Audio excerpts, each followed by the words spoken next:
Olá, eu sou a Rita Cachaço e criei o podcast Atravessar para partilhar contigo histórias de mudança de vida. Histórias de pessoas que optaram por atravessar em direção a uma vida mais verdadeira e mais alinhada com os seus dons. Todas as semanas partilho contigo uma nova história, uma nova aventura. Espero que te inspirem tanto como me inspiraram a mim.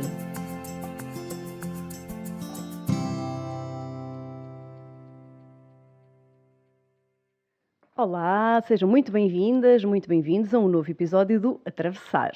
Hoje estou aqui com um convidado muito especial. Estou muito desejosa de começar esta conversa porque ele vai-nos trazer uma história de vida muito rica. Estávamos aqui a conversar em off que mudança é a praia dele, já mudou imensas vezes. Vamos lá ver se uma hora dá para conversar de todas as suas mudanças. Mas, sobretudo, a mensagem deste meu convidado de hoje é uma mensagem de força, de resiliência e de coragem. Então, muito bem-vindo, Nuno Colasso. Olá. Olá, bem-vindo, obrigada por estares aqui. Obrigado. Acho que vai ser um episódio muito rico e que vai, assim, abrir, assim, muitas luzinhas a muita gente. Conta-me tudo, como é que tudo começou? Nem sei qual é o princípio. Nem sabes por onde nem começar. Nem sei por onde é que devo começar. Da minha história mais recente, ou seja, do meu episódio mais recente de vida, porque realmente tenho imensos episódios para trás, mas provavelmente aquela história recente... Não, mas começa assim de quando tu primeiro trabalho, o que é que tu estudaste, o que é que tu querias ser? O que é que querias ser quando fosses grande? Curiosamente, a primeira vez que a minha mãe foi à escola, mandava na pai na segunda classe, e foi chamada à escola porque eu dizia que queria ser ladrão, que é uma coisa Está certo. realmente estranha para uma criança com 2 anos. Nunca quis ser bombeiro, eu só tive nem polícia, nem militar, nem essas coisas. Eu só há uma coisa que gosto mais do que as coisas que fiz ao longo da minha vida, que são aviões. Sou um absoluto entusiasta da aeronáutica, sou daqueles tipos que olham para o céu, conhecem os modelos todos dos aviões, militares, civis, que joga simuladores de voo, que sabe tudo sobre aeronáutica. Mas que descobri com 12, 13 anos que era profundamente daltónico e, portanto, o meu sonho de ser piloto nunca ia acontecer. E, portanto, dediquei-me a ser um entusiasta da aviação. Nunca quis, na verdade, a minha infância foi estranha nesse sentido. Ou seja, eu não tive um percurso igual aos outros miúdos. Como estava a dizer há bocadinho, eu nasci no exílio dos meus pais. O meu pai era um jovem estudante universitário de Coimbra e depois do técnico em Lisboa e músico. E gravava discos com o Zeca Afonso, era música, acompanhava o Zeca Afonso na guitarra e, a dada altura, foi gravar o Traz Outro Amigo também a Londres. O meu pai é um dos guitarras que o acompanha. Na altura, o meu pai fazia rádio, tinha um programa de rádio no Rádio Clube Português e era estudante do técnico e foi para Londres gravar o disco à revelia da PIDE.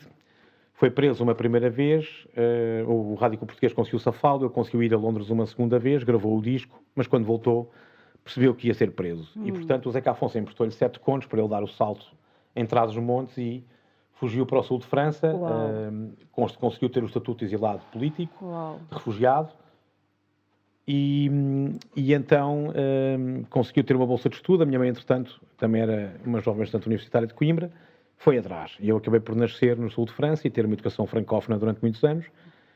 E... Já começas com uma história, com uma aventura, começa em formato de aventura. Mas ainda vai no princípio. Depois disto, isto para teres uma ideia de como o meu percurso foi tão diferente dos outros miúdos. Entretanto, os meus pais estavam em Aix-en-Provence, onde eu nasci, no sul de França, e a PIDE continuou atrás do meu pai, até que a dada altura o meu pai era um jovem militante do MPLA, de origem goesa, tinha nascido em Angola, só tinha vindo para Coimbra para estudar, e o meu pai, como fazia parte dos quadros do MPLA da primeira geração, foi convocado para ir para a Argélia, para poder, onde era professor de matemática aplicada na Faculdade de Alger. Eu fui, obviamente, era pequenino, mas lembro-me.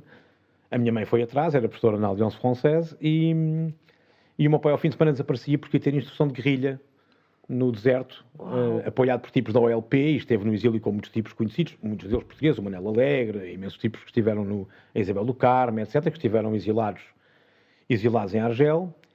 E depois o meu pai foi para Angola para fazer a independência contra os portugueses.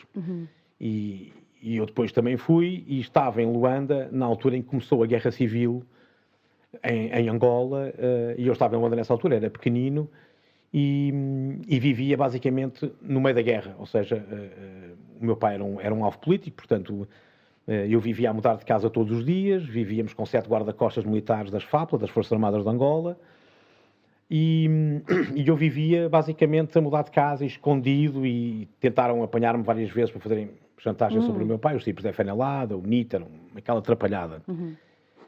E, portanto, às tantas a minha mãe fartou-se daquela confusão toda, meteu-me num avião, eu vim para Portugal, depois a minha mãe veio, eles separaram-se, e eu, a partir daí, comecei a tentar ter uma vida um bocadinho mais normal. O meu pai ficou em Angola, onde ainda hoje vive, e a minha mãe, entretanto, conheceu, provavelmente, aquele que foi o meu pai sociológico e o mais importante nesse sentido na minha vida. A minha mãe casou com o meu padrasto, que era um cineasta português, um tipo importante na RTP, um intelectual, e que me começou a dar uma educação diferente da educação do meu pai, uma educação muito virada para as artes, para o cinema, para a cultura, etc. Que foi o que acabaste depois por seguir, não foi? Acabei por seguir, mas vivia. Depois fui para o Colégio Moderno estudar, mas vivia tinha uma vida muito diferente dos meus colegas, porque enquanto os meus colegas, essencialmente, iam de férias para o Algarve todos os anos, aquelas vidas normais, de meninos de colégio, eu também ia alguns dias para o Algarve com os meus pais, com a minha mãe e com o meu pai, mas ia de férias a Angola, num país pós-revolucionário, e, portanto, onde o meu pai vivia num prédio onde o vizinho do lado era um cubano, o vizinho do lado de baixo era da OLP, o vizinho de cima era do KGB, e, portanto, havia vizinhos da Stasi, da secreta alemã, e, portanto, aquilo era muito estranho, porque eu tinha as férias no colégio e depois, de repente, tinha que viver aquela vida completamente dupla de um miúdo em Angola. Fui progressivamente afastando destas coisas de Angola, começou-me a fazer muita confusão desde muito miúdo, aquela vida de ser um privilegiado, porque, na verdade, o meu pai era parte do aparelho político do partido. Eu lidei mal com aquela miséria e comecei a lidar mal com o facto de ver miúdos muito novos, da minha idade, com armas na mão. Claro. E comecei progressivamente a operar a minha primeira grande mudança de vida, que foi começar a ter um sentido muito crítico em relação ao que se passava em Angola.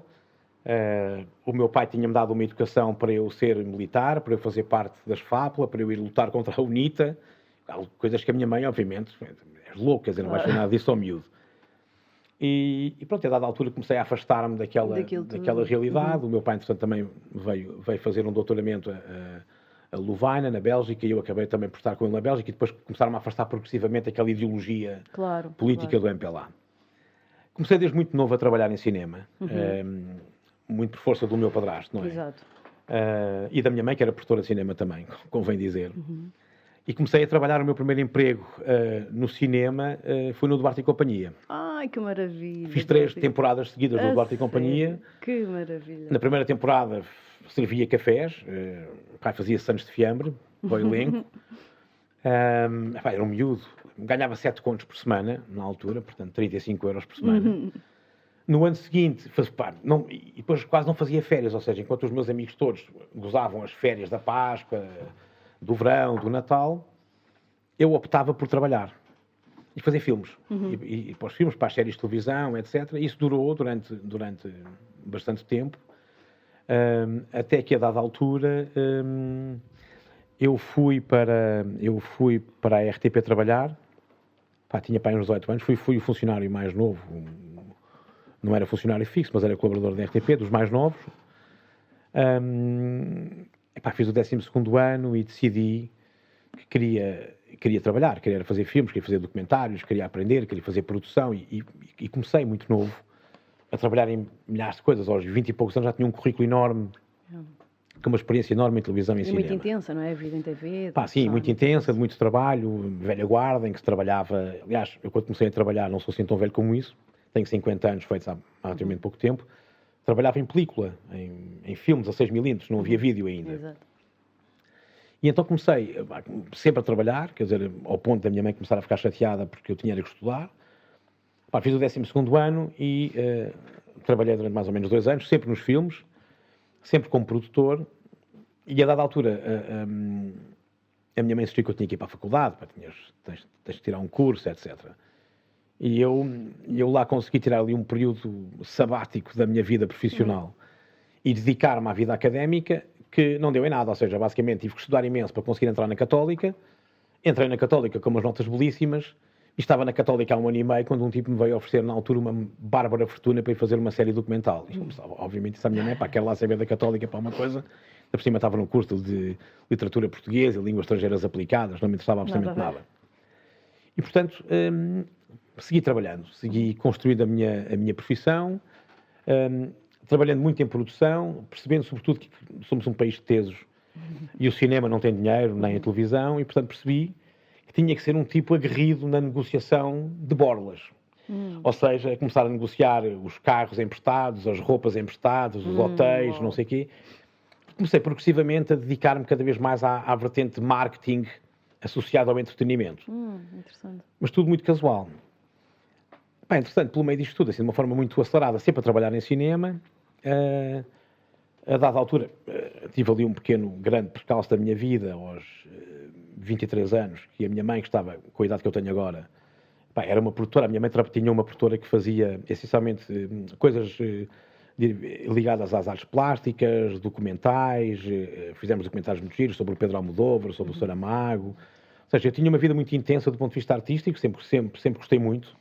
Desde miúdo que fazia viagens, havia malta aqui para os resorts de férias, eu ia ver exposições aos museus, e ainda hoje quando posso, agora recentemente não tem sido possível, mas faço isso. E tinha uma vida muito intensa, os amigos dos meus pais eram artistas, intelectuais, músicos. Muito e, portanto, rico, não é? Uma vida muito rica. Muito rica nesse sentido. E a dada altura, ali nos meus 23 anos, a minha mãe teve um cancro e morreu em 1 ano. Portanto, de repente, o meu chão ali sofreu ali era filho único dela, sofreu ali um abalo sísmico grande, não é? Porque ela morreu com um cancro quase fulminante no espaço de 1 ano. E novíssima, com a idade que eu tenho agora, com 51 anos praticamente, eu tenho 50. E portanto, aquilo foi duro, eu tive que me reorganizar, reestruturar, continuar sempre a trabalhar, fazer a minha vida em casa com o meu padrasto, que envelheceu em 1 ano. Eles tinham uma história de amor lindíssima, uma paixão assolapada um pelo outro. Realmente isso era incrível, já não se vê histórias de amor assim. Ele ficou muito em baixo, mas eu continuei sempre a trabalhar, a fazer a minha vida. E aí começaram a operar-se as primeiras grandes mudanças, porque eu sempre decidi, apesar do meu pai ser uma pessoa muito influente no meio da televisão e do cinema, eu nunca tive um emprego com uma cunha. Ou seja, sempre pelo teu mérito. Sim, afastei-me completamente. Aliás, o meu pai era sobretudo professor na escola de cinema, realizou alguns filmes e trabalhou na RTP, mas quando o meu pai filmava, eu escrevia com ele os argumentos, muitas vezes, dos filmes dele. Trabalhava como braço direito, ajudava nos filmes, mas quando ele ia filmar, quando ia para as rodagens, para o platô, eu não ia. Respeitava em absoluto aquele espaço. Era uma coisa que nós tínhamos os dois, que era não me metia, exato, não gostava de aparecer no platô. E a verdade é que eu fui construindo um percurso diferente do dele. Cometi para ele a primeira grande traição, que foi começar a apostar muito mais em televisão do que em cinema. A interessar-me pelos diretos, pela televisão mais imediata. E tinha um currículo já muito grande, aos 27, 28 anos. Fui pai, entretanto, aos 28 anos, mais novo do que a maior parte dos meus amigos. E aos 29 anos tive o meu primeiro grande desafio exigente profissional, que fui para diretor de programas da Miragem, que era uma produtora do Porto, que produzia todos os programas infantis da TVI. O Batatuna, a Rita Catito, o Mix Max. Portanto, eu, de repente, com 29 anos, chefiava 70 pessoas e era responsável por 6 horas de diretos de emissão por dia na TVI. E, portanto, por todo o programa, desde pagar às pessoas, gerir os alinhamentos, os conteúdos, os convidados, os patrocinadores, a grelha, tudo aquilo. Bem preenchida a tua vida, não é? Uma vida bem preenchida e mais uma vez abalada por uma questão de saúde. O meu filho mais velho teve uma coisa muito esquisita que se chama síndrome de Kawasaki, que é uma coisa que não lembra a ninguém. Teve muito mal no hospital, em coma, e eu nunca deixei de trabalhar. Ou seja, consegui sempre, mesmo em períodos muito adversos da minha vida, continuei sempre a trabalhar. Como é que se dá assim essa saída da TV, desse meio? Como é que... Porque para já comecei a fartar das pessoas. Acho que a televisão hoje em dia é um nojo. literal. Acho que as pessoas que estão à frente das estações de televisão não percebem nada de televisão. Acho que o Daniel Oliveira não percebe nada de televisão, a Cristina Ferreira muito menos.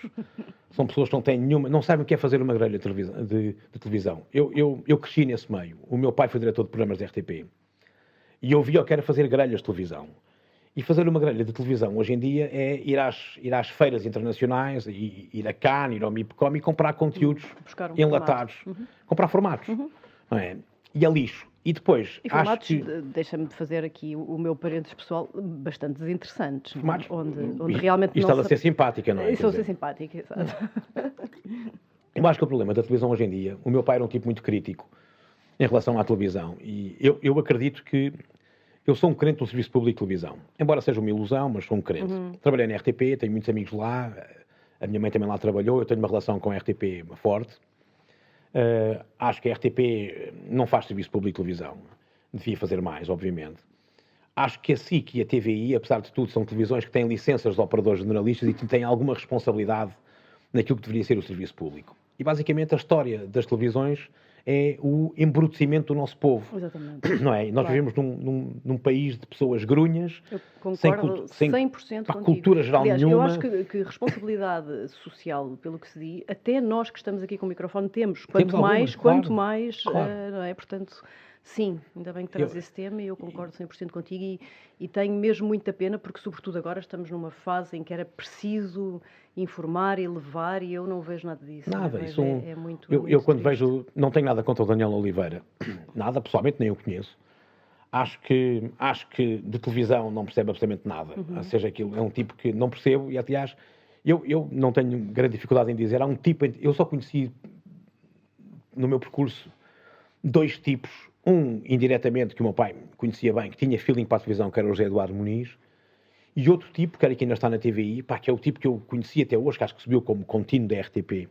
Conheci, aliás, o meu pai desses tempos. É um tipo que eu respeito muitíssimo, não estou com ele há muitos anos. Que se chama Luís Cunha Velho.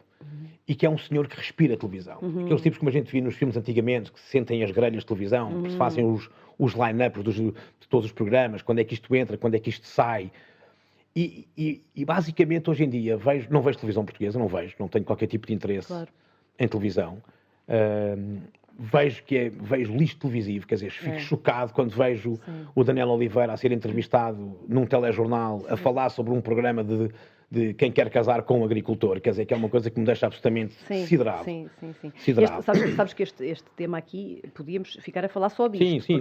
Eu só acabo dizendo que das melhores decisões que eu tomei na minha vida foi, há muitos anos, retirar esse aparelho da minha casa, porque chegou um ponto em que eu percebi que já não conseguia tirar nada dali, que não havia nada dali que realmente me interessasse. Nada. E, portanto, há muitos anos que não tenho. E hoje em dia, 2020, 2021, sou muito grata por isso, porque me permite ter alguma leveza mental, que acho que é o oposto que nos estão a trazer. Eu gosto do cinema ainda hoje, eu vejo séries de televisão, vejo Netflix, HBO, aquelas coisas, mas não tenho... Aquilo que me indigna, e para acabar esta parte, e porque é que saí deste meio, aquilo que me indigna... efetivamente tu abres o Facebook e tu vês que as pessoas nem sabem escrever. Vês que há este síndrome, quer dizer, as pessoas não são informadas. Hoje em dia parece que é muito mais fácil odiar o tipo ao teu lado, odiar o estrangeiro, quer dizer, os chegófilos da vida, ignorantes, que dizem que são patriotas, mas que escrevem com 20 mil erros ortográficos numa frase. E isso, não é o meu país, percebes? Eu sou português, mas não tropo, não nasci aqui. E isso dá-me alguma tranquilidade. Estamos iguais. Isso dá-me alguma tranquilidade. Portanto, a dada altura comecei a fartar-me progressivamente. Tive um último percurso interessante no cinema. Trabalhei 3 anos porque a dada altura senti que um produtor tinha que saber técnica. E, portanto, resolvi começar a aprender edição, efeitos especiais, aquelas coisas. Escrevi uma série infantil para a RTP, tive uma ligação grande aos conteúdos infantis, porque acho que são um desafio interessante, os miúdos são um público difícil. Depois tive um percurso de 3 anos no Animatógrafo 2, do António da Cunha Teles, que era um dos maiores produtores de cinema em Portugal, desde o tempo do cinema novo. Trabalhei sobretudo em filmes estrangeiros. E depois tive um convite interessante da Mandrake, que era uma produtora grande de espetáculos em Portugal. onde me tornei diretor de marketing e aí comecei a assumir muito mais essa primeira mudança. Sim, já é uma profissão um pouco diferente, não é? Mais ou Já menos, mudaste porque de área. nos meus últimos anos de cinema eu já negociava patrocínios fazias. de muito dinheiro, Claro. product placement, soft sponsoring, aquelas coisas todas. Portanto, já era uma coisa que me era... E tinha muitos contactos. E, portanto, foram esses contactos também que fizeram com que a Mandrake me quisesse contratar. E, obviamente, como tinha muita facilidade de comunicação, como ligava com artistas há muito tempo, comecei a contratar, também a dar o meu contributo para a contratação de artistas internacionais, de fazer as parcerias de marketing, etc. E aqui operou-se a minha primeira grande mudança, que foi trabalhar naquela área, sobretudo, do entretenimento, meaning espetáculos. Foi muito gratificante no sentido em que fazia um bom trabalho na parte da angariação de patrocínios, negociava toda a publicidade nas televisões, então, ou seja, fazia as campanhas de publicidade, isso era tudo muito interessante. E aquilo acabou de uma forma abrupta por má gestão e, portanto, eu acabei por sair. Resolvi abrir uma agência minha e no dia em que saí resolvi abrir uma pequena agência minha que se chamava Mindbomb. E eu já trabalhava muito para o ramo do turismo e das viagens. Como consultor, como think tanker, pensava campanhas, ou seja, era abordado muitas vezes por grandes empresas. Dizia, Nuno, tenho aqui uma ideia, veja lá se isto é possível fazer. Temos dinheiro, pagamos, pense. E era um desafio interessante, ser pago para pensar. Não era nada mau. E, portanto, comecei a trabalhar como think tanker, a desenvolver projetos, etc. E a focar-me cada vez mais na área do turismo e das viagens. E aqui foi a minha primeira grande... E já é um salto para outra área, não é? Muito grande. E foi aqui que, depois de ter desenvolvido um projeto, veio a crise de 2008 em Portugal, depois de ter criado um projeto para um grupo de viagens grande, como think tanker. O que é think tanker? Desculpa lá. É uma espécie de laboratório para pensar projetos, ideias. No caso desta agência de viagens era... Nuno, queremos atacar o mercado jovem com os nossos produtos de viagens, como é que podemos fazer? O que é que podemos criar? E como havia dinheiro e verba, eu até criava sites mock-up que custavam muitos milhares de euros, inventava campanhas, como copy, ou seja, depois comecei a trabalhar muito 360, ou seja, fazia basicamente tudo, pensava um produto num todo. Exato. E a dada altura pensei num projeto muito interessante, veio a crise, o projeto tinha sido entregue, eu tinha desenvolvido, mas era uma espécie de laboratório pensante para esse grupo de viagens. Os tipos disseram-me, Nuno, a crise é enorme, a gente vai-lhe dar o projeto e você, tente ir ao Brasil, porque o Brasil é o país para si.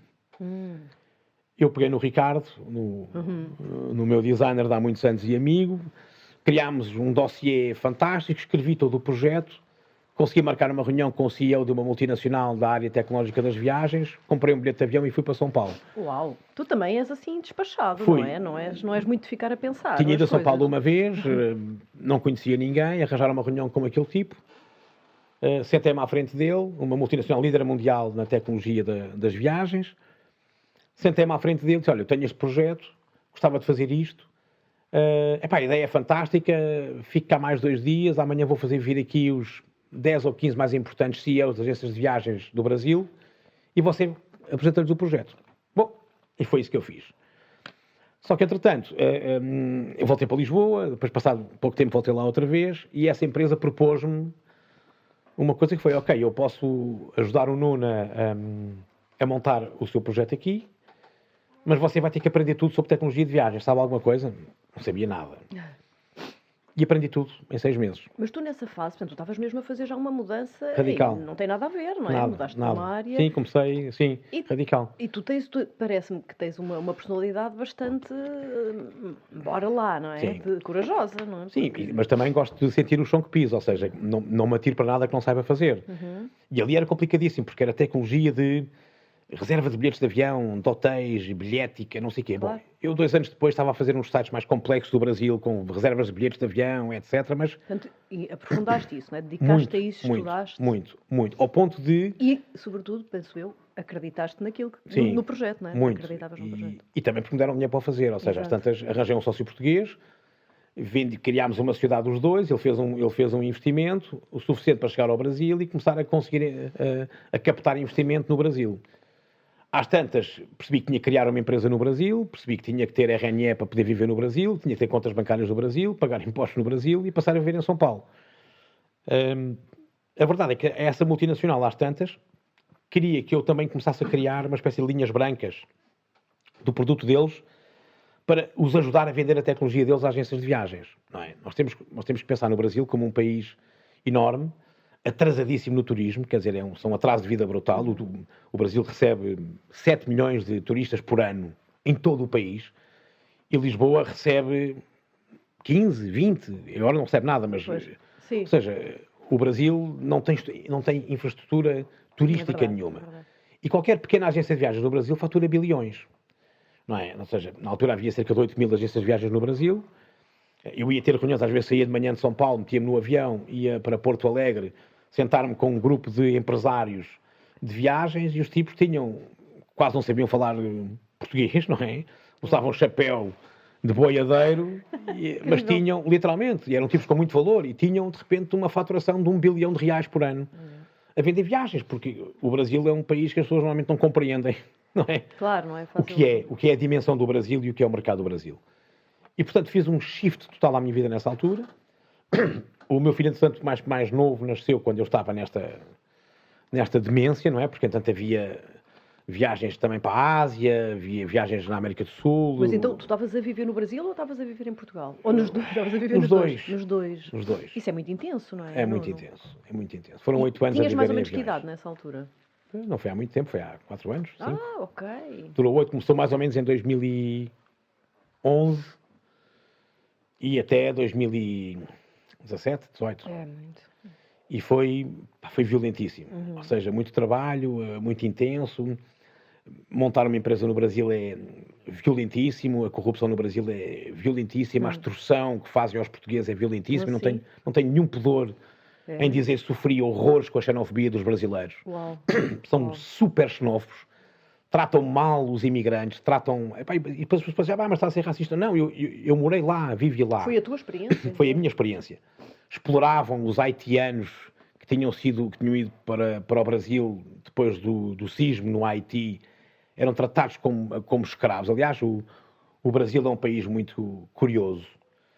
Tem coisas fantásticas. E às vezes o que irrita no Brasil é o potencial que tem. É verdade.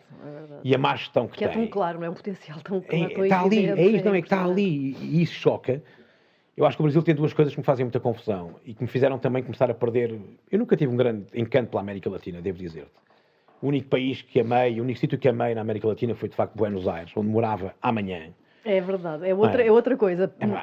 Parece que nem faz bem parte da América Latina. Não faz. Também conheço e também adoro. E percebes quando lá vais porque que os brasileiros os odeiam. Sim. Mas de resto, não há nada. Adoro o Rio de Janeiro, acho que é uma cidade absolutamente inacreditável. Mas o que senti, sobretudo, em São Paulo, naquela selva brutal, é que percebi que os brasileiros têm duas características que são estranhas. A primeira é que é um país que tanto nos critica pela colonização, por termos roubado o ouro do Brasil, e há sempre aquele discurso que já cansa, eles já são independentes há mais de 200 anos. Já incomoda um bocadinho essa conversa. Eu sofri extorsão desde a polícia aos bombeiros, ou tipo para passar o meu visto em Brasília, que sugeri que eu tinha que o corromper para me dar o visto dele. Isto foi, acho claro, não tenho nenhum pudor, aconteceu, e isto acontece com imensos portugueses. É complicado, é verdade. Imensos. Eu sei. Mas o que me custou mais do Brasil foi o facto de perceber que duas coisas. A primeira é que eles somos tão criticados pela colonização, mas fazia muita confusão perceber que eles são os primeiros a estratificar muito claramente a sua sociedade. As babás usam batas brancas, não é? Eles têm os passeadores de cães. Ou seja, a sociedade brasileira tem a faxineira, a cozinheira, a diarista. Aquilo é a antiga, quer dizer, nós cá não temos nada disso. E eles fazem questão de estratificar absolutamente a sua sociedade. Não é por acaso que a bandidagem que existe no Brasil e a criminalidade é, obviamente, produto da guetização de uma parte da população. Mas vamos pô-los ali, eles ali não chateiam, matem-se uns aos outros. E depois, para além disso, desta estratificação social, provoca aquilo que me incomoda muito no Brasil, mas que é a realidade. Eu estava lá quando começaram a acontecer os tumultos dos 3 centavos do autocarro que andavam-se a matar todos na cidade. Eu vivi isso intensamente. Depois as manifestações do impeachment, aquelas coisas todas. e percebi que o Brasil agora está da única forma que sabe estar, que é dividido. É um país que nasceu para estar dividido, não é? Os bolsominions de um lado, os mortadelas do outro, não é? E eu estou-me assim, quer dizer, e não vejo, sinceramente. E foi isso que me fez também largar o Brasil. Também foi isso. Eu percebo o que tu dizes, compreendo perfeitamente, porque vivi lá durante um ano, e o Brasil é o país do meu coração, porque se calhar até há muita gente que nos está a ouvir agora que nem sabe, mas é o meu local de nascimento. Eu nasci lá, então tenho assim uma ligação muito, muito especial e às vezes parte-me mesmo o coração. Então, é mesmo, é isso. Parte mesmo o coração, algumas coisas é isso. que vou acompanhando, não é? Mas enfim, então tudo isso junto e a intensidade das viagens daqui para ali, começaste a pensar em sair ou foi uma coisa mais radical? Mais ou menos, ou seja, depois, às tantas, o meu filho mais novo, o Frederico, tem agora 7 anos, nasceu neste período. Aliás, eu estava lá, vim cá para ele nascer, voltei para o Brasil, foi um período muito intenso. E a dada altura comecei a ficar muito cansado. E 2016 é uma data que marca uma viragem, que é o ano da eleição do Bolsonaro. E eu decidi que, obviamente, não queria ter nada a ver com um país que tem um criminoso, um idiota, um badameco, que é literalmente o nome de um fascista, de um racista, de um xenófobo, de um intolerante. E essas coisas não fazem parte da minha forma de estar e de ser. E, portanto, comecei e depois, claro, houve ali um período difícil também da enorme crise cambial que se abateu sobre o Brasil. E, portanto, a nossa empresa levou uma castada muito grande nessa altura. Mas ainda assim tentámos aguentar a coisa, tentámos aguentar a coisa. Mas eu, às tantas, quando o Bolsonaro ganhou as eleições, percebi que há momentos da nossa vida que não podemos ser coniventes com algumas coisas. E eu sentia... Não é coerente quando tu não acreditas numa coisa. Ficar ali, quer dizer, não era... E simplesmente pisar o chão de um país que tem aquele tipo como presidente era algo que eu não queria fazer. Sim, e já estavas a acusar também cansaço e tudo isso. Portanto, juntou-se uma série de fatores. E eu, às tantas, também comecei a ter algumas ofertas para começar a pensar projetos mais virados para a Ásia, que é uma área que eu gosto mais, para a China, sobretudo. Comecei a desenvolver alguns projetos para Macau, para Hong Kong, para a China continental, e também ligados à área das viagens, sobretudo a parte tecnológica e a parte do marketing de viagens, e comecei progressivamente a não ir para o Brasil. E a dada altura decidi vir para Lisboa, e a dada altura houve ali um fator também que contribuiu para a minha decisão radical, que foi ter descoberto que o meu filho mais novo, o Frederico, na altura com 3 anos e tal, que era autista. Descobriram aos 3 anos. Aos 3. Descobrimos aquelas coisas que são estranhas. De repente, quer dizer, para já, começar a ler aos 2 anos e meio não é normal. E é em inglês. Ou seja, ele tem atrasos ainda hoje na fala, mas já sabe ler, sabe... Há coisas onde é bastante adiantado. Sim, muito. Há coisas que têm uma destreza mental de um rapaz com 10, 11, 12 anos. A matemática, os números, a escrita, os computadores, etc. Mas percebi que a Marisa, a minha mulher, que não podia, obviamente, aguentar esse desafio sozinha. O meu filho teve um diagnóstico de Asperger, que é uma coisa que nós não gostamos. Foi uma decisão que tomámos os dois. Aliás, o termo Asperger já nem sequer é reconhecido pela OMS. As pessoas estão dentro do espectro do autismo. E nós achámos sempre que o Asperger era uma coisa horrível, porque era uma forma de muitos pais não perceberem que o filho que tem autista, e que a Asperger é uma espécie de um autista de primeira e de segunda. Quer dizer, isso não nos fazia sentido. Okay. E, portanto, decidimos logo os dois que íamos encarar o autismo do Frederico como um desafio, porque não é uma doença, é uma condição neurológica, não é? E portanto, tivemos eu também esqueci-me uma outra questão importante, é que neste processo de fim de Brasil, o meu pai morreu. Portanto, eu também tive aqui, nos últimos 4 ou 5 anos da minha vida, em que já era quase cuidador do meu pai, não queria estar lá quando ele morresse. E, portanto, queria estar cá e estava, felizmente, quando isso infelizmente aconteceu, felizmente eu estava cá e portanto, teria sido horrível para mim, claro. Nem me perdoaria se estivesse no Brasil. Logo a seguir, quando estava a recuperar deste processo da morte do meu pai, soubemos a notícia do Frederico e isso foi foi muito duro, porque, não é, como pais é obviamente difícil, não é? Eu tenho um filho já muito mais velho, com 22 anos, mas o mais pequeno é sempre o mais pequeno, não é? A minha mulher é muito mais nova do que eu, tem menos 11 anos do que eu. Ela, portanto, tinha sido madrasta do meu filho mais velho quando tinha 24 anos. E, de repente, mãe aos 30 e poucos, e de repente ter um filho autista, quer dizer, foi um desafio muito grande. E começámos a lidar com tudo isso, a perceber o melhor que podíamos fazer, as escolas, o ensino, como é que podia ser. Felizmente o ensino público é bom nessa área. Metemos-lo num colégio privado foi horrível. O público as coisas foram funcionando, ele tem psicoterapias, as coisas vão andando, tem terapia ocupacional, tem imensas coisas, imenso apoio. Mas nunca é suficiente, evidentemente. E, portanto, a nossa vida começou a mudar radicalmente e eu comecei a pensar, bom, agora o que é que eu vou fazer? Vou tentar arranjar aqui um emprego. Não era fácil. Tinhas mesmo deixado o projeto? Deixei. Às vezes decidi, não quero saber mais, vi-me livre da minha cota, não quero saber mais do Brasil. Desligaste completamente desse último projeto? Desliguei-me. Não queria mais... Deste por ti aqui sem trabalho. Sem trabalho. Com algum pé de meio, mas sem trabalho. E a tentar... Pronto, estava a montar alguns projetos para a Ásia, pensei ali a dada altura que ainda poderia eventualmente haver uma mudança na minha vida e que pudéssemos ir morar para Macau, onde tenho família, tenho amigos e, portanto, teria sido mais fácil. Mas, de repente, também com esta questão toda do Frederico e do autismo do Frederico era muito complicado.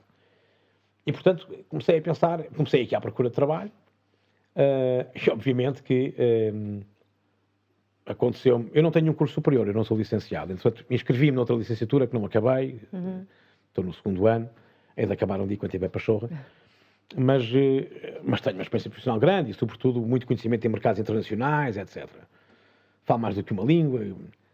Então, aconteceu-me várias vezes ir a entrevistas de trabalho e houve um tipo, uma das últimas que fui, teve a sinceridade de me dizer, você, não podemos continuar, porque você é melhor do que eu e provavelmente você vai ficar com o meu...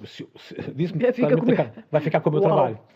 Fica com o meu emprego e, portanto, não pode ser, não podemos continuar. E eu enfrentei esta questão do overqualified N vezes. Pois. E estavas mais ou menos à procura em que áreas? Estavas marketing, basicamente, ligado à tecnologia, e-commerce, esse tipo de coisas. Mas eu sou marketeer, quer dizer, até que às tantas me apareceu uma oferta interessante de trabalho no marketing na área da robótica internacional, numa empresa internacional na área da robótica. E um dia estava, finalmente, depois de algumas entrevistas, porque eu, aliás, já tinha este projeto, esta ideia do restaurante, que entretanto vamos falar, eu já o tinha há algum tempo, e às tantas, um dia estava em casa com a Marisa, ela andava com umas dores numa perna, punhamos uns cremes, umas coisas, que parecia uma distensão muscular, enfim. Ela um dia entrou no quarto, bateu numa cadeira que caiu e ficou com imensas dores. Levei ao Hospital de Santa Maria e raio-x, vamos fazer um TAC. E friamente, assim que nos chamam, que o ortopedista nos chama para fazer o TAC, dizem, olha, está a ver aqui no TAC estas imagens pretas, o senhor tem um cancro nos ossos. Ai, meu Deus. Assim, de chofre. Ela é, como todas as mulheres, são nestas coisas muito mais corajosas que os homens. Ela aguentou ali estoicamente, a Marisa tinha perdido o pai para um cancro uns anos antes, a mãe tinha tido cancro. As coisas são genéticas, mas por acaso no caso dela não são, que ela fez os testes de genética e foi azar. Então entramos ali numa espécie de uma loucura total, não é? Com isto. Ela deixou de andar, ou seja, saiu numa cadeira de rodas. E passado uma semana começou a bateria de testes e percebemos que a Marisa afinal tinha um cancro na mama, um tumor escondido, tinha os caroços de amamentar, um deles era maligno e tinha um cancro grau 4. Portanto, já o estádio muito avançado. Com metastização óssea, portanto, com os ossos desfeitos, o fémur e o acetabulo, portanto, a anca, completamente comidos pelo cancro. E, portanto, a Marisa passou a ter que dormir numa cama articulada, a ter que andar numa cadeira de rodas, e eu tive que me tornar cuidador. Basicamente, ela passou a depender, nessa altura, 90 e tal % de mim, para tudo.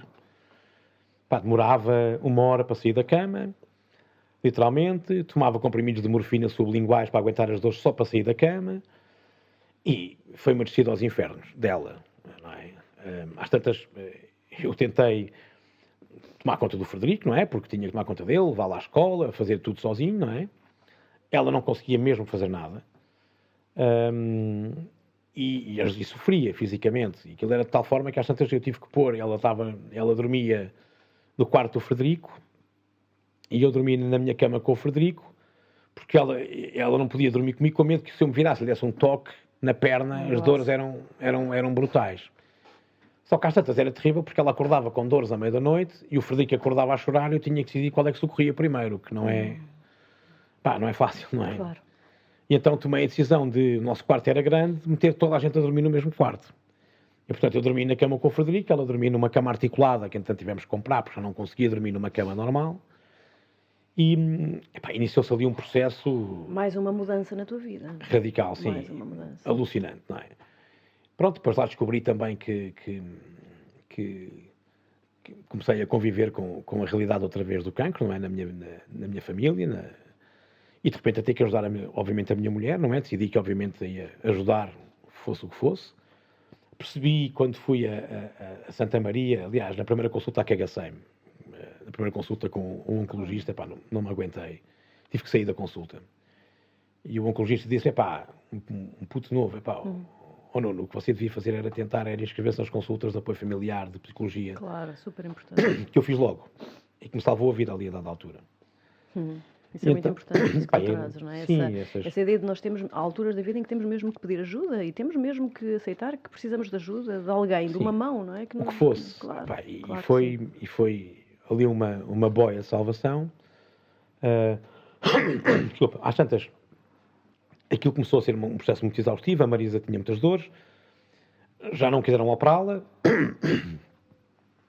e ela começou a fazer radioterapia para poder conter as dores, ou seja, radioterapia paliativa, basicamente, ou seja, para controlar o sofrimento. Eu confesso, eu nunca lhe disse isto, mas ela sabe, não é? Que eu pensei que aquilo fosse péssimo e que fosse durar pouco tempo, que um cancro grau 4 é o pior, é o mais avançado que há, não é? O ortopedista oncológico dizia que ela nunca mais ia voltar a andar, que tinha os ossos tão destruídos que não era possível operar sequer, que eventualmente podiam pensar numa reconstrução óssea total da anca e do fémur, mas que ela não queria dispensar muletas para andar e que estava tão doente que não ia aguentar a cirurgia, não é? E então, o que é que aconteceu? O que é que aconteceu em relação a esse assunto? Em relação a este assunto da doença dela, já lá vão 2 anos de tratamento e pronto, e ela basicamente começou a fazer um tratamento experimental, começou a ser seguida pelo Centro de Investigação Clínica e milagrosamente o cancro dos ossos, as metástases ósseas desapareceram, ela voltou a andar. Isso é um tema que me interessa muito, não é? Essas remissões, ainda não está em remissão, quer dizer, no osso sim, o osso desapareceu tudo, o médico só não disse que era um milagre porque era um cientista e não podia dizer. Mas é um milagre.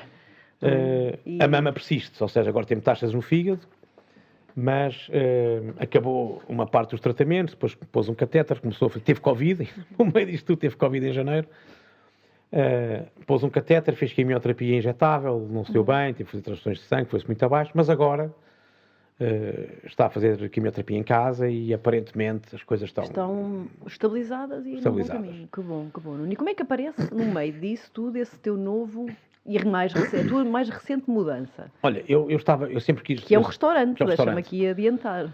Sim, eu sempre gostei de cozinhar, não é? Durante o confinamento passado, eu já tinha esta ideia do restaurante há algum tempo, pensei na altura pegar no que tinha ganho e abrir o negócio. Queria fazê-lo no mercado São Domingos de Benfica, que é um mercado ali na minha rua, um mercado municipal, numa loja que eu queria que fosse aquela, ou seja, andei 2 anos a pensar naquela loja, mas às tantas fiquei sem dinheiro, era impossível abrir o negócio.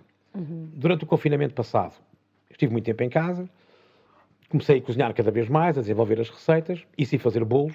Também tenho um Instagram de pastelaria. Sim, assim, é maravilha. Depois te mostro, comecei a fazer bolos cada vez mais difíceis, e às tantas... Que maravilha. E às tantas... daquelas maluquices. E pensei no projeto do arroz tailandês, simplesmente porque queria fazer uma comida que fosse boa, relativamente barata, saudável, e não há ninguém. Não há nenhum negócio, não há ninguém a fazer isto. Há os pokeballs, há o sushi em cada esquina, mas isto não há. E, portanto, resilientemente, que tentei desenvolver todo o projeto, mas não tinha, já não tinha meios, não tinha dinheiro, que era Já não tinha impossível. dinheiro, ok? Daquele dinheiro que tinha vindo do Brasil já. Claro, Tudo, e já das tinha. economias, tudo, era impossível. 2 anos e tal sem trabalhar, entrando num ano e tal, quase 2, a tomar conta da Marisa, do Frederico, era Sim. impossível. Até que a Marisa, que muito mais assertiva do que eu, me disse, epá, tu não podes desistir, tens que montar o teu projeto. E então convenceu-me a montar uma campanha de crowdfunding. Na Go Get Funding, numa plataforma internacional. E eu montei a campanha e lancei a campanha fazendo uma coisa que nunca tinha feito, que era dar a cara. Nunca dei a cara por nada, sempre fui muito reservado. Tive 2 regras fundamentais. A primeira, preservar sempre a identidade da Marisa e do Frederico, nunca dar a cara, nunca mostrar a cara dela e a cara dele. Não ser uma campanha de caridade, ser um tipo que quer montar uma startup, um negócio, e que está numa situação difícil da vida dele, e não vai desistir e vai à luta. Exato. O negócio aqui é um restaurante É um restaurante tailandês. Tailandês, só de arroz thai, tudo feito Só em de woks, arroz thai. e com takeaway, e como tem umas mesas para Então lançaste as um pessoas. crowdfunding para poder ajudar-te. Lancei um crowdfunding em Fazer novembro. O Manel Luís Goxa soube da minha história, convidou-me para ir ao programa dele, eu fui. Uau. A Tânia Ribas de Oliveira também foi à RTP. E mais depois teriam seguido, mas em 2 meses angariei todo o dinheiro. Uau. 2, 3 meses. As coisas estavam já a andar bem, quando inclusivamente me apareceu uma doadora, que eu sei quem é, mas que pede para preservar o anonimato, que me deu 15.000 euros, assim num dia. Quer dizer, houve uma alma caridosa É que já eu estava a mais de metade do valor, portanto ultrapassei até o valor que me tinha proposto o meu crowdfunding. Uau. E consegui reunir todo o dinheiro. Em janeiro eu tive uma infecção respiratória, quase pneumonia, mas não tive Covid. Mas a Marisa, o Frederico e a minha sogra ficaram todos em casa da minha sogra em isolamento. Eu tive que fazer isolamento em casa sozinho durante 20 e tal dias, mas aproveitei esses 20 e tal dias para, online, criar a empresa, arranjar um contabilista, fazer tudo. E no dia 8 de março comecei as obras e fiz tudo em 2 meses. Uau. As obras todas. Inventei a decoração, o projeto, a ementa, tudo. Tudo literalmente sozinho. Tu és assim uma força da natureza. Eu estou aqui a ouvir falar, é incrível, porque tu já mudaste de vida não sei quantas vezes e falas disso com uma... Agora vou fritar arroz, não é? Agora vais fritar arroz, exato. Agora vou fritar arroz, sim. Epá, é claro que espetáculo. obviamente tenho ambições, criei um projeto que me permita, obviamente que espero poder crescer, criei uma marca sólida, criei uma decoração, depois mesmo assim tinha pouco, ou seja, o dinheiro, eu consegui aquilo que me propus fazer, mas obviamente que não chegava. E, portanto, comecei a ir a empresas, fui às tintas Barbô pedir as tintas para pintar as paredes. Deram-me as tintas. Exato. Ou seja, comecei depois também a usar os meus skills de marketing para ir pedindo apoios para o meu espaço. E tens conseguido, não é? Muitos apoios de... Sim. Também vi plantas, não é? Sim, Várias plantas, marcas que sim, ajudaram. do Sérgio da Substrato, que me arranjou as plantas, que eu conheço também há muitos anos. E temos o restaurante quase a abrir. Sim, faltam... Está pronto, completamente pronto. Está pronto, o espaço está pronto, já tem tudo. Agora, falta-me simplesmente ter pessoal. Estou a limar as últimas coisas que faltam. Para a semana que vem já comecei a testar as receitas no local. E pronto, e agora estou... És tu que tens as receitas? Sim, eu inventei as receitas todas. Agora arranjei os cozinheiros, que vão começar, um nepalês e um do Bangladesh, que vão começar a cozinhar esta sexta-feira. Portanto, tudo tailandês. Tudo thai. Como é que se chama sim. o restaurante? Não? Mixed Martial Rice. Que maravilha. Ou seja, como Mixed Martial Arts, mas Mixed Martial Rice. E tem um branding... ok. Só agora é que percebi. Eu por acaso já tinha visto o nome, não tinha feito. E pronto, e é tudo... Basicamente é um Thai, mas a decoração é muito minha e também as coisas Thai têm um problema. É que eu não gosto muito da estética tailandesa. E depois quando a estética, eu não gosto muito. E também quando se abre um restaurante tailandês ou algo tailandês parece um spa. É verdade. Não é? As florzinhas. As flores, os bambus, e portanto entrei ali numa linha mais nipónica e numa coisa mais verde. Pintei as paredes de verde e o teto de verde claro, que achavam que eu era completamente maluco, mas resultou. E pronto, e criei aquilo para poder ser um franchise, inclusivamente. Boa ideia. Ou seja, poder abrir outro, poder ter food trucks para fazer festivais. É uma comida ótima, por exemplo, arroz de ananás, caril verde. É uma coisa boa para os bêbados quando saem das discotecas à noite, os jovens poderem forrar o estômago. Aliás, aqui na linha havia a sopa da pedra, na Praia da Poça, que era muito conhecida, e é em São Pedro, onde eu ia muitas vezes, e portanto forrar o estômago, eu já não bebo. Em Lisboa havia o pão com chouriço, Havia o o pão caldo com verde. chouriço, o caldo verde, e portanto, obviamente que tenho muitas ligações à produção de espetáculos, portanto, obviamente que os festivais de rock vão voltar, e obviamente que me interessa estar nos festivais de rock. Eu, no outro dia, só para acabar, estava numa reunião com um dos meus parceiros, não vou dizer quem é, e ele no fim da reunião, disse-me assim: pá, Nuno, eu vou tomar aqui nota, hoje é dia tal, 8 de janeiro. Um grande empresário. Não lhe dou até dia 8 de janeiro para vir aqui alguém querer comprar isto, fazer um franchise, abrir mais lojas, porque tenho a certeza que isto vai ter sucesso. Pois. Epá, eu não sei, espero que sim, mas... Mas, oh Nuno, diz-me se estou errada, mas eu acho que tu tens muito isso, não sei, tu tens assim uma aura de positividade e de força que me parece que já é de si uma qualidade muito boa para as coisas darem certo. Epá, sim, tu acreditas, não é, nas coisas e depois aí a tua positividade. Sim, epá, eu sou um sobrevivente, não é? Quer dizer, sou um sobrevivente, acho que fiquei sem mãe cedo, isso ajuda, fiquei sem chão cedo, não é? E portanto, sempre tive a cena de me fazer à vida e sou ambicioso. E depois eu acredito sempre numa coisa que é uma coisa que acho que os putos hoje em dia não têm. Eu acredito muito na complementaridade dos trabalhos que fazemos ao longo da vida. Ou seja, eu não conseguiria montar este projeto se não tivesse passado pelo marketing, pelas viagens, pela tecnologia. Não é? No fundo é aqui uma súmula de todos os conhecimentos que tive, não é? Com certeza. E eu acredito que todas as coisas em que nos metemos contam uma história. Não é? E mais tarde ou mais cedo elas vão de fazer sentido para qualquer coisa que tu vais fazer à frente, são valências. Isso já me está a acontecer agora e já me aconteceu nos projetos anteriores. Ou seja, nunca teria conseguido fazer as coisas que fiz se não tivesse tido a bagagem que tinha de outras coisas. E isso foi o fator diferencial, sempre. E com quem eu trabalhei, as pessoas que sempre me contrataram para trabalhar, tive alguma mágoa cá em Portugal, porque acho que somos um país que não consegue perceber isso. Não é? Não existe meritocracia em Portugal. E este parênteses muito curtinho. Ontem estava a ver uma coisa à noite sobre as burlas nos MBWays. E há uma senhora que aparece a falar das burlas dos MBWays que diz: eu nem percebo como é que isto que foi burlada. Eu nem percebo. Vejam lá que eu até sou account manager de uma empresa de IT, de tecnologia, e fui burlada. Eu, se fosse patrão dela, despedia no dia seguinte. Não é? Ia punhar na rua no dia seguinte. Ou seja, literalmente fazia isso. Dizia: pá, olha, minha cara amiga, pegue nas suas coisinhas, fazemos contas ao fim do mês, faça-se a vida porque você está no sítio errado. Não há meritocracia e não há vontade de aprender e de querer saber mais coisas. Verdade, não é? É verdade. E acho que a nossa vida é isso, é querer aprender, querer saber mais. E é isso que nos faz diferentes. Esse é que é o... Eu concordo tanto contigo e identifico-me imenso contigo no que estás a dizer, porque se eu não tivesse tido esse passado de comunicação, se calhar não estava hoje aqui a fazer isto que estou, não é? Com microfones e a convidar pessoas. Então é muito interessante isso que estás a dizer. Olha, esta conversa é assim um bálsamo, a sério, é mesmo... Obrigado. Até porque traz aqui alguma diferença ao podcast, porque na verdade as tuas mudanças, muitas delas foram impostas, não é? Foram mudanças que não que tu escolheste, mas que te surgiram. E de facto tu és mesmo um exemplo, não é? De que há sempre uma opção, não é? Que há sempre uma volta a dar, de tentar, não é? De não baixar os braços. E se às vezes baixamos os braços, voltar a levantá-los lá à frente.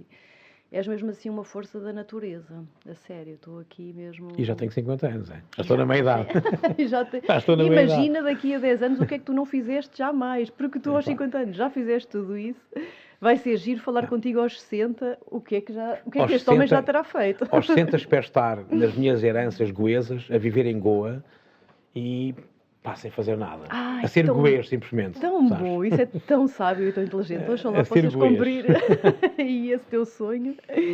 Que maravilha, Nuno. Olha, então, queres dar-me assim para estamos aqui quase a terminar, e gosto assim de terminar sempre desta forma. Se alguém que nos está a ouvir tem situações parecidas com aquelas que tu estás a viver, sabes, ou a mudança está a empurrar, ou a mudança está a fazer baixar os braços, ou o que quer que seja, e essas pessoas precisem sim de algum conselho, ou de algum alento, o que é que tu dirias? Tens uma palavra, uma frase, quem quer mudar, quem precisa, whatever. Acho que há duas situações distintas. Para quem está sozinho, e a solidão é uma coisa complexa, e há pessoas que estão sozinhas e que são aquelas que desistem mais facilmente. Eu também já vivi essa solidão e sei o que isso é.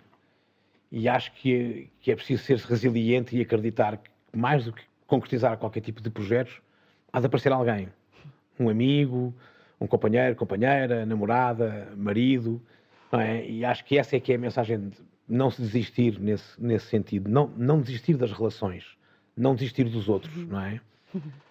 E acho que a outra quando temos alguém, é um clichê o que vou dizer. Mas é o amor, quer dizer, basicamente, acho que havendo isso, seja o amor pelos filhos, pela mulher, pelo marido, Claro. não é? Eu acredito no amor, acredito que o amor não tem género, ou seja, acho que um homem pode amar um homem, uma mulher, um trans, Claro. whatever, quer dizer. Amor é amor. Amor é amor. E acho que essa é que é de facto a grande. Pelo menos sem amor, nada disto tinha resultado. Até aqui, não é? E a minha resiliência vem, obviamente, do amor e também de perceber, obviamente, que tenho uma mulher ao meu lado que os tem no sítio, quer dizer, e que tem uma coragem absolutamente Tem inacreditável. os ovários no sítio, como se costuma dizer. Tem os ovários no sítio. E que tem uma coragem incrível. Olha, Nuno, eu nem sei que te diga, porque quando te apresentei aqui o Atravessar, nós falámos ao telefone e o Nuno disse: eu tive a ouvir alguns episódios, eu não tenho assim uma história tão inspiradora como essas que eu vi. E eu tenho-te a dizer, Nuno, tu tens a história inspiradora. A história inspiradora. Então, da minha parte, só te posso agradecer o privilégio de ter conversado contigo e tenho a certeza absoluta que vais tocar muita gente que nos vai ouvir. Então, muito obrigada por isso. Obrigado pelo convite, Rita. E agora, conta-me tudo onde é que as pessoas podem saber desse maravilhoso restaurante tailandês que está quase a abrir. Sim, o meu restaurante tailandês vai abrir no mercado de São Domingos de Benfica, em Lisboa. No entanto, vai ter entregas. E o nome, que é fácil de encontrar no Instagram, que é o mais fácil, chama-se Mixed Martial Rice. Ou seja, Mixed Martial como artes marciais, ou seja, Mixed Martial Arts, e o Rice de arroz. Mixed Martial Rice. Sim. E simples, e basta ir ao Instagram, tem a página. Em junho já temos restaurante. Em junho temos restaurantes. Se eu encontrar mais portugueses que queiram trabalhar. Portugueses que queiram trabalhar em restaurante tailandês, por favor, contactem-nos. Sim. Nuno, muito obrigada. Eu vou lá com certeza, vou estar nas primeiras clientes, porque adoro comida tailandesa e faço mesmo questão de honrar aqui este teu projeto. Obrigado. Uma vez mais, obrigada. Obrigado eu. Então, espero que estejam assim tão inspirados com esta história como eu estou. E espero ver-vos a todos neste restaurante maravilhoso no mercado de São Domingos de Benfica. Um grande beijinho a todos. Obrigada por nos terem ouvido. Para a semana voltamos com mais um episódio do Atravessar.